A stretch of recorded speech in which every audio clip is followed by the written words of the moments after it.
go. It's Tuesday, August 29, 2017. Our panelists today, Shannon Reeves, Alabama A&M Assistant Professor of Political Science, and James Lomax, Commercial Real Estate Agent. We got a lot to talk about today. I'm Dale Jackson. You're watching Yellowhammer TV live.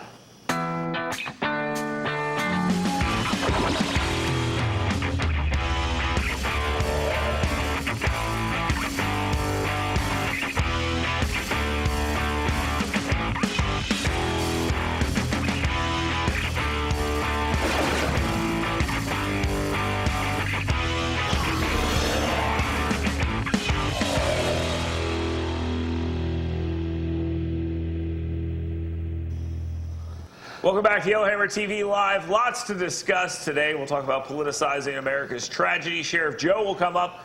Roy Moore and his foundation are going to be a big part of his senatorial campaign. And we'll also talk about where we stand as America in 2017. Lots to discuss today, so let's get to it. Let's get to the headlines.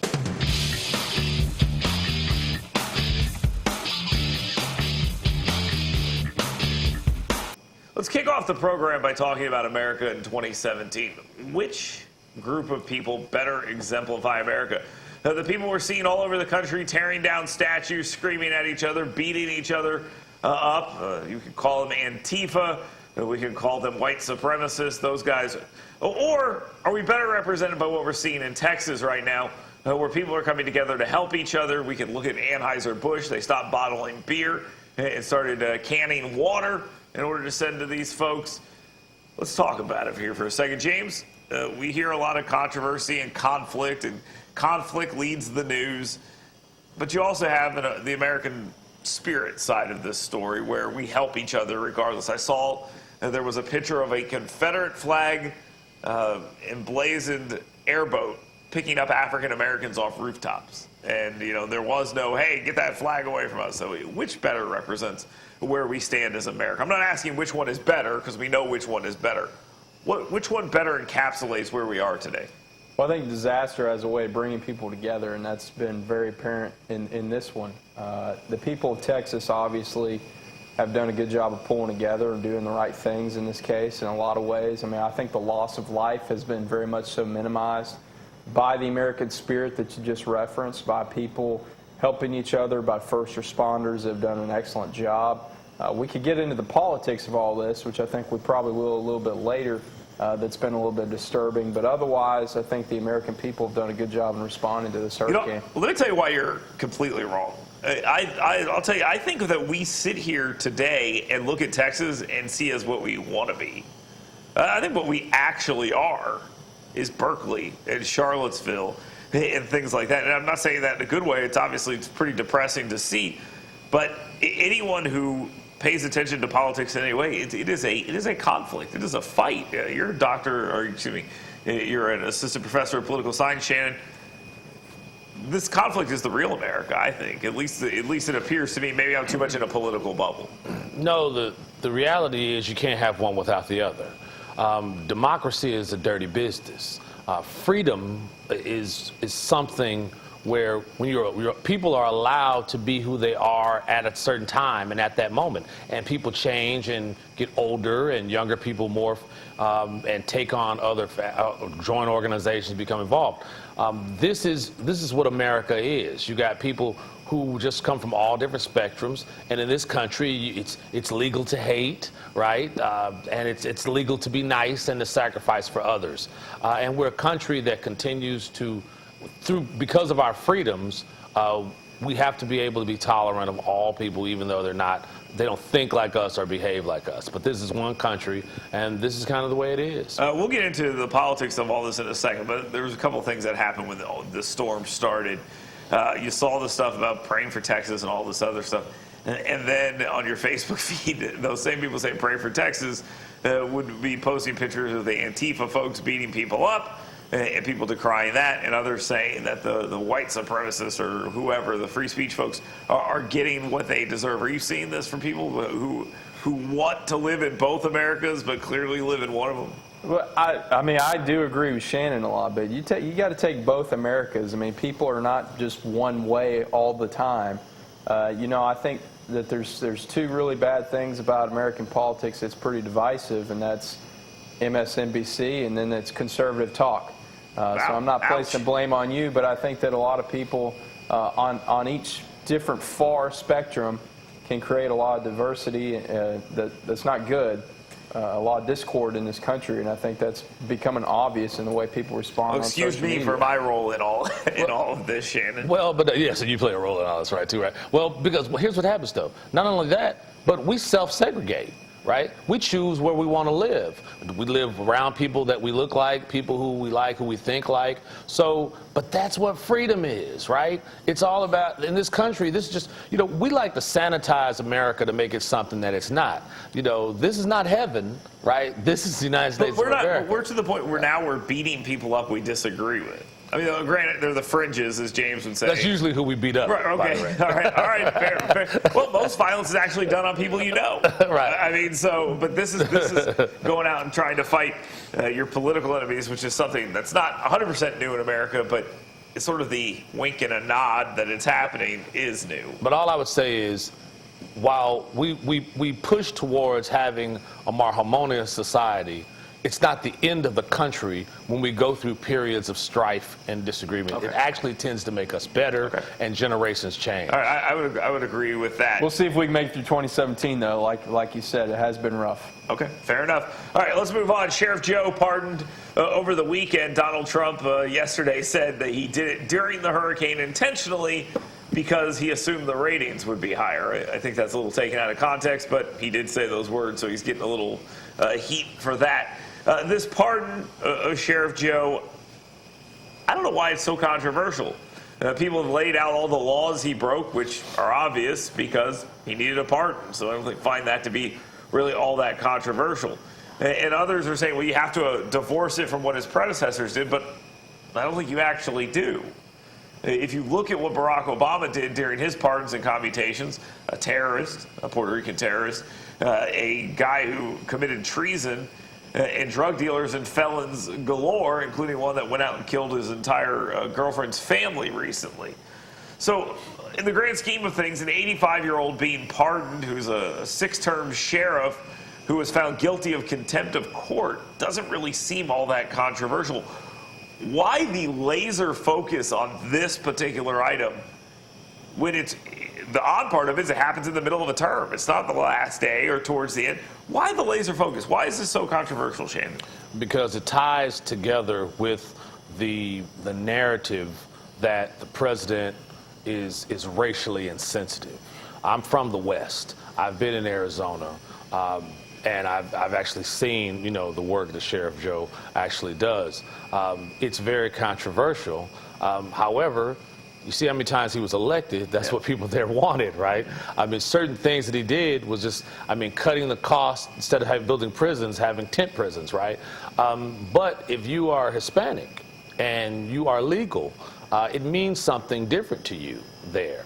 So it's being focused on because it feeds into this whole post-Charlottesville narrative.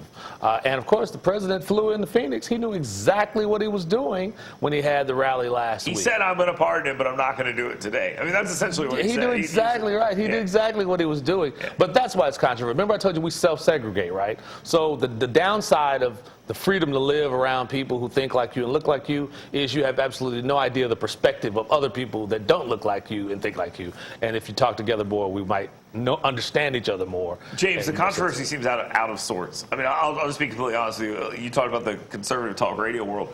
When Obama pardoned a bunch of these drug dealers, I went through and I looked at what they had done. And these weren't people who were like, hey, I had some weed on me, so they put me in jail for 20 years. These were people trafficking with firearms, with violent records. I mean, these were not the guys we hear about who are locked up in jail and filling our prisons because of marijuana possession. That's not true. These were violent felons. Chelsea Manning, Bradley Manning, whatever we want to refer to him as. And then the Puerto Rican terrorist guy, a guy who straight up tried to kill people. I mean, President Trump courts controversy. There's a reason that Barack Obama did all those pardons at the end of his term, because he didn't want people to really pay attention to it. He wanted it to fly under the surface that only people like you may notice and bring that to light. I think that, President Trump did this in broad daylight, and he did it and in a way that he wanted the media to report on it. He wanted the media to discuss this. He wanted it to be all over social media. And that's what I don't understand, because it was very controversial. It was something that, as Shannon said, it does not relate well on both sides with everyone in America. Does it matter in the grand scheme of things? Probably not. I mean, Sheriff Joe, he won't have his place in history per se, okay? So it didn't matter that much. I think he did it for his base, and that's the only reason he did it. And to do it this early in his term is just very peculiar and meaningless in the grand scheme of things. All it did is push people away. I would say to add to that, though, the president has a personal relationship with Sheriff Joe. Sheriff Joe came out and endorsed the president early. He gave advice about, on the immigration piece and the border and all that. So the president is very sensitive to people who are loyal. I think it makes him look even worse. I mean, he's already been called, narcissistic. He's already been called nepotism. And here he is, hey, getting a buddy off the hook. I mean, I think that plays into the narrative that. I think that narrative is very much true. I don't disagree with that. I just wonder, he's an 85-year-old sheriff, served 6 terms. It was a contempt of court charge. In the grand scheme of things, if you look at they say all these terrible things that he's done. He was convicted of contempt of court, disobeyed a judge's order. And I'm not saying that you should, but in the grand scheme of things, he was not convicted of anything else. And what we're pretending here is that this guy was like going out and harming people physically, and it seems like an odd reaction, an overblown reaction. Let's move on. State of Alabama, the Senate race is slowly starting to heat up. You're starting to see it. I got some emails over the last couple days about this. This is definitely where Luther Strange's campaign is taking this, and it's a conversation about Roy Moore's charitable foundation. We saw an ad about it early on or later on in the Senate race, the first round, where they talked about the money Roy Moore had taken out. And I think there's some legitimate road to hoe there. Now the latest is a tax issue. Did it file the appropriate tax paperwork? Did it follow the rules? Is this what all Strange has here? I mean, you can't hit him on the 10 Commandments in a Republican primary. You just can't. What are you going to do? You say he lost his job because he loves God? That ain't going to work. So now they're trying to make this. Is this his biggest weakness? Is this what Strange sees as his biggest weakness, Shannon? Well, he's gonna play the hand that he's dealt. I mean, in a campaign like this, I mean, when you have his campaign team, I mean, they're combing through everything. They're going through to find anything they can, and they've apparently come up with a narrative that they're going to pursue regarding the Chief Justice in this case. So they're trying to plant this story. They've been trying to plant this story for days. I mean, I'm on these emails. I get random emails from email addresses I've never heard about. People tell me I should look into this and I should look into that, and nobody bit. So they essentially had to go all in on their own, the Senate leadership. Well, they ran ads, like say, they ran ads during but what I'm saying is they've been trying to push the story back out into the mainstream, into talk radio world, and I don't think anybody bid on it. So they went with the Senate Leadership Fund, who will get the response that they are looking for. If this is all they got, if this is the big thing they're going to hit him on in a Republican primary, Strange is in trouble, right, James? I think if that is the only thing, I think people need to dig a little bit deeper. I'm not saying that there is anything necessarily on Roy Moore. I wish people would talk more about the issues, because I feel like Roy Moore doesn't have any kind of understanding of any of the issues going on in national politics here in America. That's really where Senator Strange could hit him and make some points up. But I think the people of Alabama, like you said, you can't hit him on his conservative values. You can't hit him on gay his marriage, right to life, his God. You can't do that in this Republican primary special election. It's just going to be very, very difficult. I mean, I was talking to actually a former governor a couple weeks ago, and he was saying, listen, I've seen these special elections, these runoffs. It's all about turnout. And the fact that there's no one else on the ballot. I mean, there's not even a sheriff's race on the ballot anywhere. This is just going to be a special election runoff for these two guys. It's about who gets out. Roy Moore's people have shown time and time and time again that they get out, and that's going to be very hard for Luther Strange. Can we talk about how James just kind of dropped that? Like, I was talking to a former governor, like it was a non-thing. It was just one of the ones that was not in prison. Okay, so. There's like one left. That's Bob Riley then. Let's for a second here. I find it odd. I got an email yesterday from the Strange campaign. And like James said, they're not talking issues and differences and any of that. It was Trump supports me. Another Trump supports me. He got an endorsement August 14th. They're still pushing this at the end of August. Why? And why do you think it is they're not talking issues? Well, is there just no difference, Shannon? Well, what are they going to talk about? I mean, there are very few policy differences they're going to be in the conversation. It's not going to be much of that, and you can't get too deep in the weeds. We're in a special election. You got to try to hit those emotional drivers. I assume they're going to reposition ads about the salary that the judge, made and how much money in the private jet. They're going to pound that in, for everyday people to say, oh, this is a shame for a judge to do this. I mean, they're going to pound that because it's probably about all they're going to really have. I don't see that working too well personally. That's just they got to do something. They can't just fold up and pull out. We'll talk. James will go to his former governor buddies and tell us what's going to happen coming up next. When we discuss this Senate race, there is another side to it.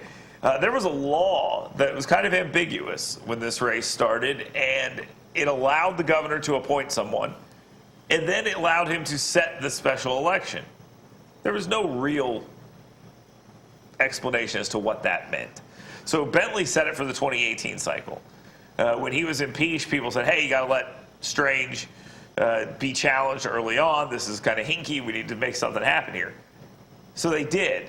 Now they want a clarification. The head of the judiciary, I believe, in the state house. Budget. Thank you, James. You must have got that from the governor, too. Thank you very much. The head of the budget committee down there said it costs too much money. We shouldn't have done it. He wants to change the law. But if he gets to change the law here, James, that would have eliminated this race we're having right now. It would have pushed Strange back. He wants to pass a law that says Strange wouldn't have been challenged till 18. Can you get traction on that right now in Alabama?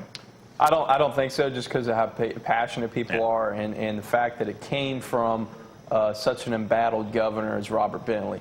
Listen, if Kay Ivey had been governor scandal-free and had appointed Luther Strange, I think we probably would not be having this conversation. Oh, I agree. I agree. We wouldn't be having this conversation at all. Which is exactly why I support they should have just let it go until the 18 election. It's expensive for the state. Because it costs money. It's expensive, and there's really no reason to do it. If you want to run against the appointed senator, you run during the midterm elections. But there was, everybody was jockeying. It's an opportunity.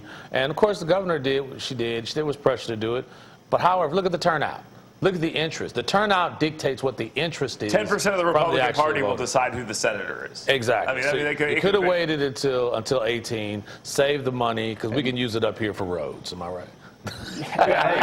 You could end up with a senator that's been removed from 2 previous offices. Yes. All of this is legitimate, and I completely agree there. And I'll tell you, I don't think we will ever see this law go into place just because the controversy is following it right now. The ambiguousness actually worked in the favor of the people that wanted Strange not to be there. I mean, so I think that getting this clarification, I think is going to be fair. Last point, though, I think it's the race is not over yet. I do think that Luther Strange has the ability to close the gap. Okay, we'll talk about that, I'm sure, over the future Yellowhammer TV Lives. When we come back, stay tuned. We're going to get into the politics of disasters. Stay tuned. You're watching Yellowhammer TV Live.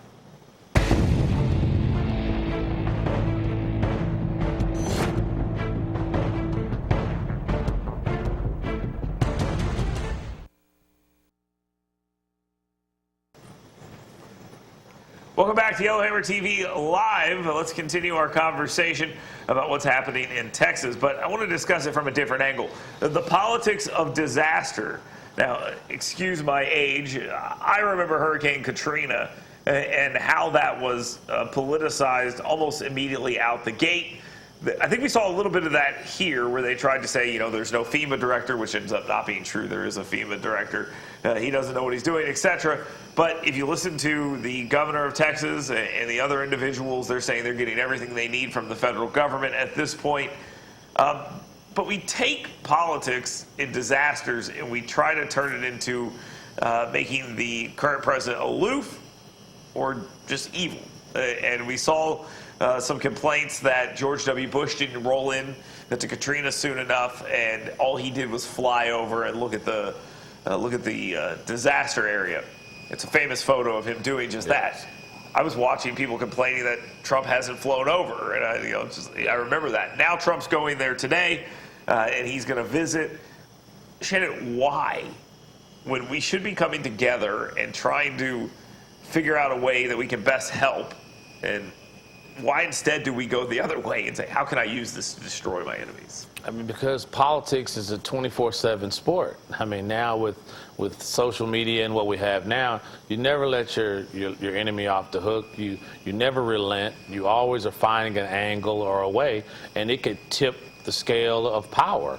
The governor of Texas is up for re-election next year. He's being very meticulous, very tedious about how he works right now, because he knows that, I mean, in a state like Texas, he can get primaried for other policy reasons this could then exacerbate such a problem. The mayor of Houston, this is what politics is. And in this instance, when you have, which in the South tends to be, when you have a Republican governor and a Democrat mayor, you're kind of looking at what's that dynamic, and then what's the federal response.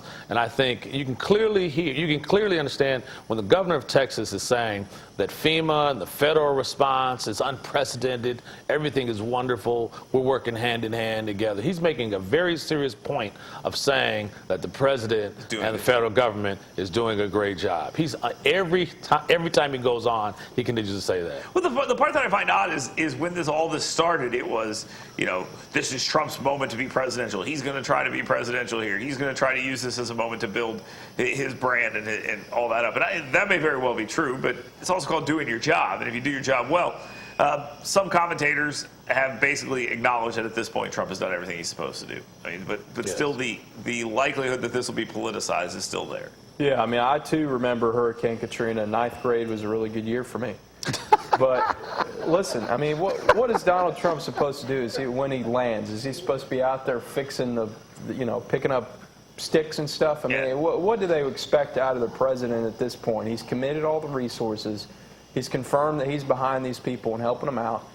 But here's the problem: is that I hate that it gets politicized, but at some point it has to a little bit. I mean, obviously we're all Monday morning quarterbacks, but the mayor of Houston literally politicized people's lives by disagreeing with the governor in Houston or in the state of Texas and telling people not to evacuate their homes. I mean, you're gambling with people's lives over politics, and at some point you do have to discuss that. Shannon and I discussed this on my radio show yesterday. Shannon actually lived in Houston and has some family and stuff from there. Real quick, he's right. That's the knock here. The knock here is that you're hearing in Texas is the Democratic governor, or the Democratic mayor of Houston failed his citizens. You have a different take. Yeah, he did not. He absolutely did not fail his citizens. He just had a decision that he made different than maybe what the governor would have thought should make. There was some confusion. And the argument, but they're on the same page now.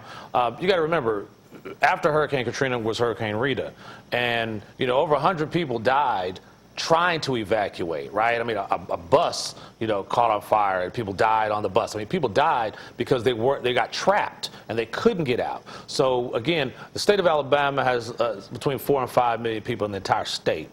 There's that many people just in the greater Houston area alone. Try to evacuate all those people, all those combined in an area around Birmingham. Take the whole state and put it around Birmingham. That's the kind of population you're talking about. So moving that many people out with a 3-day notice is just not something that can be done very easily. So in this instance, the mayor made a decision that it's rain. It's not the eye of the storm. It wasn't the eye of the storm that came through there. And it's just, this is unprecedented. You can't really predict for it. Yeah, and the issue is, it's not so much as like go, it was don't go. And that's going to be where he's going to get pounded on. But there's going to be politics. But for those same reasons, it's not like the mayor is saying, I don't know what to do. The mayor is saying, we've been through this before. Yeah, the last mayor, the whole city government, you tried to evacuate people, it was a disaster because you couldn't get people out, because you need to move people from the coast up north first, because they're in the first line. They have the first series of problems, and it just got to be too much. The Monday morning quarterbacking on this will be amazing to watch. Oh, it'll be epic. That's what we're going to see. Let's take our last time out here. When we come back, we'll get into the biggest story of the day. Stay tuned.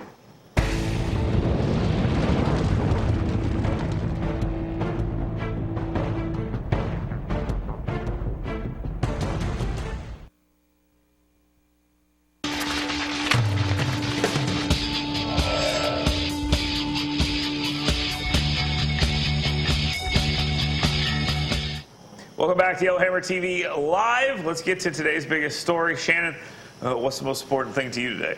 The biggest story for me is a university professor in Tampa who sent out a tweet and a message saying that the people in Texas deserve what they're getting because they voted for Trump, and this is karma repaying them back for giving them, he's since taken the tweet down, but black, no trade back. You're stuck with it. Yeah, they asked him, well, we live in Florida, that's a red state, do we deserve it too? And he said, yeah, and then he's like, oh wait, I didn't mean it. So good luck walking that one back. James, what's the biggest story for you today? I think for me, it's just people check your sources, okay? You got pictures of Barack Obama serving food, and you're posting that it's him in Texas, and where's our president? Listen, Barack Obama's not in Texas, okay? He's not there. That's an old photo.